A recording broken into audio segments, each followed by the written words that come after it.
I'll make one last video. Another reason people question me and they ask me, why are you such a hoarder of parts?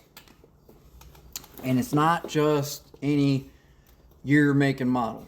Okay, I work with hemis a lot, 5.7s, 6.1s, 6.4s, Gen 3 style. So anywhere from 05 and up, those are my specialty. Those are the ones I work on the most. People wonder why I hoard everything like bolts, oil pans, timing covers, random parts, okay? Like even the motor mount bolts that hold the motor mount to the frame. I hoard all those. I will tell you why, okay?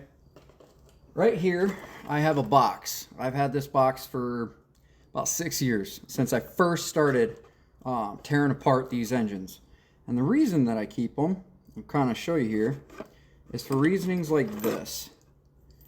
Got a couple bolts here.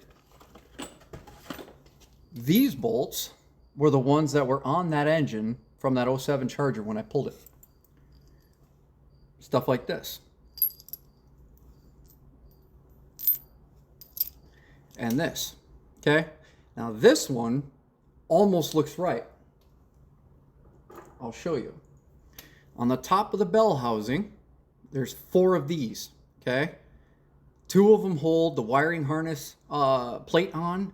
1 holds the dipstick tube and ground strap on the transmission area. That's what that one holds. And then the other one on the other side is literally doesn't even have a nut. It's just there. From the factory, they came like that because the all-wheel drives had the starter on the driver's side while the rear-wheel drives had the starter on the passenger side. But anyway, all of these random-ass bolts were in that transmission and engine when I tore it apart. Some of them were cross-threaded.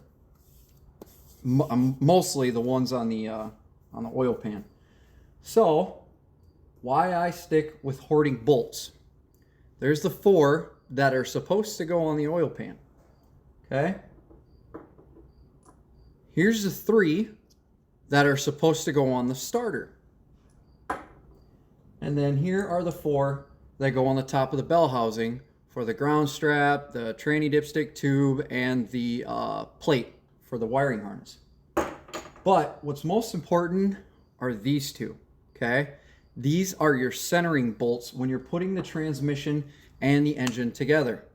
If you don't have those, or if they're the wrong size, that tranny will not mock up correctly, because where the dowel pins are is literally right above where those 2 bolts go.